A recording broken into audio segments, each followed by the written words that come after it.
दुनिया की राजनीति के शतरंज पर कई बार ऐसी चालें चली जाती हैं जो कागजों पर तो मास्टर स्ट्रोक लगती हैं, लेकिन असलियत की जमीन पर पैर रखते ही वो ताश के पत्तों की तरह ढह जाती है। आज हम एक ऐसी ही कहानी की परतों को खोलेंगे। एक पुरानी कहावत है कि पैरों की जूती पैरों में ही पहनी जाती है, उसे सर पर नहीं रखा जाता। सुनने में ये बात कड़वी लग सकती है, लेकिन अंतर्राष्ट्रीय राजनीति के कुछ खिलाड़ी शायद इस बुनियादी सच्चाई को भूल गए थे, और जब वो भूले तो उनके असली मालिकों ने उन्हें वो सच याद दिला दिया।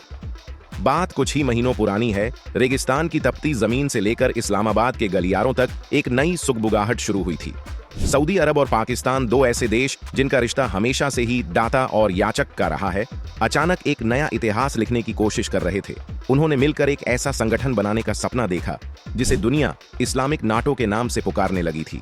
कल्पना कीजिए, एक ऐसा सैन्य गठबंधन जिसका ढांचा बिल्कुल यूरोप के नाटो जैसा हो।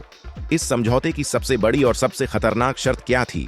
वो थी म्यूचुअल डिफेंस एग्रीमेंट, यानी अगर कल को कोई देश सऊदी अरब पर आंख उठाकर देखता है तो पाकिस्तान की सेना उसकी ढाल बनकर खड़ी हो जाएगी, और अगर पाकिस्तान पर कोई आंच आती है तो सऊदी अरब अपनी पूरी ताकत और दौलत उसके पीछे झोंक देगा। यह सिर्फ एक समझौता नहीं था, बल्कि एक ऐसा ख्वाब था जिसने मुस्लिम जगत के नेतृत्व की दावेदारी को एक नई दिशा देने की कोशिश की थी। इन दोनों देशों का मानना था कि अगर यूरोपीय देश एकजुट होकर अपनी सुरक्षा कर सकते हैं तो ये मुस्लिम देश क्यों नहीं। अब जरा सोचिए, अगर ये गठबंधन हकीकत बन जाता तो दुनिया का नक्शा कैसा होता। इस प्लान को इतने एडवांस स्टेज पर पहुंचा दिया गया था कि इसमें एक तीसरे बड़े खिलाड़ी की एंट्री हुई, तुर्की के राष्ट्रपति रेसेप तैयप एर्दोगन, जिन्हें अक्सर आधुनिक दौर का खलीफा बनने का शौक सताता रहता है, इस योजना को लेकर सबसे ज्यादा उत्साहित थे। उन्होंने न केवल इस इस्लामिक नाटो को अपनी मंजूरी दी, बल्कि मीडिया के सामने आकर बड़े गर्व से ऐलान किया कि तुर्की न केवल इसका हिस्सा बनेगा, बल्कि अपने प्रभाव वाले देशों जैसे अजरबैजान को भी इसमें शामिल करेगा। यह योजना कागजों पर वाकई में किसी मास्टर स्ट्रोक से कम नहीं थी।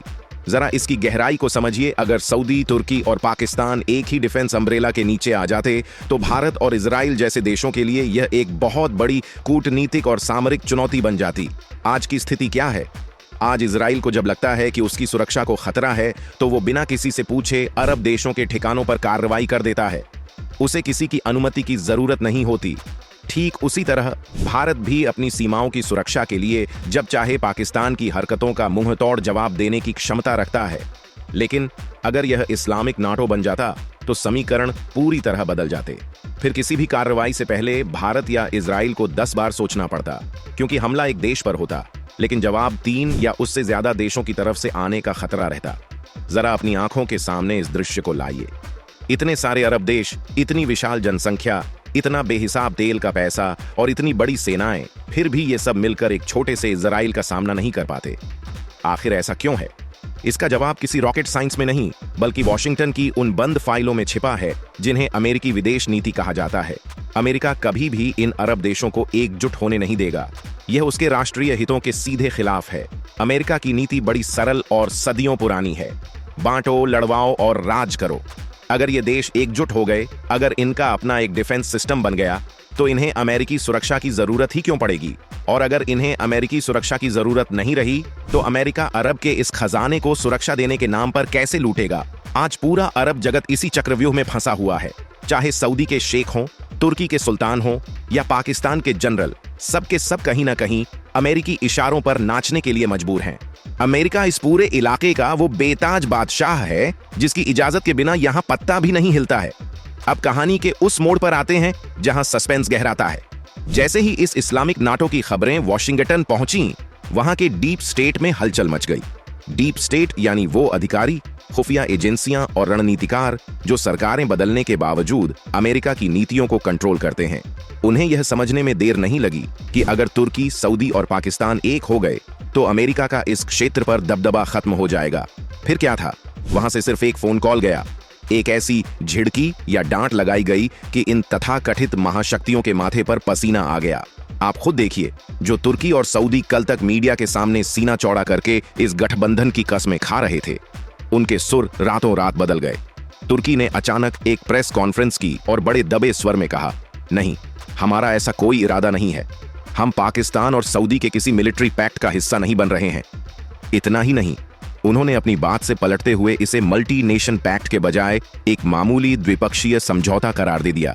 यानी जो सपना एक विशाल इस्लामिक फौज का था, वो सिमटकर केवल 2 देशों की कागजी बातचीत तक रह गया।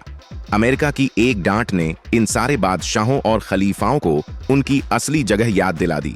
अक्सर लोग इस पूरे घटनाक्रम का श्रेय तत्कालीन अमेरिकी राष्ट्रपति को देने लगते हैं, लेकिन सच तो ये है कि यह किसी एक व्यक्ति की जीत नहीं थी।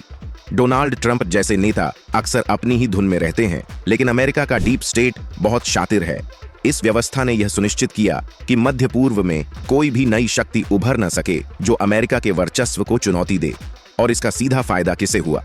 इसका फायदा हुआ भारत को, इसका फायदा हुआ इजराइल को। अगर यह इस्लामिक नाटो बन जाता तो कश्मीर से लेकर फिलिस्तीन तक के मुद्दों पर भारत और इजराइल को घेरने की एक सोची समझी कोशिश की जाती। लेकिन अमेरिका के इस हस्तक्षेप ने उस खतरे को जड़ से ही खत्म कर दिया। अब यह तय हो चुका है कि भविष्य में भी भारत और इजराइल जैसे देश इस क्षेत्र में अपनी धाक जमाए रखेंगे, क्योंकि उनके सामने खड़ा होने वाला वो फर्जी गठबंधन बनने से पहले ही बिखर गया।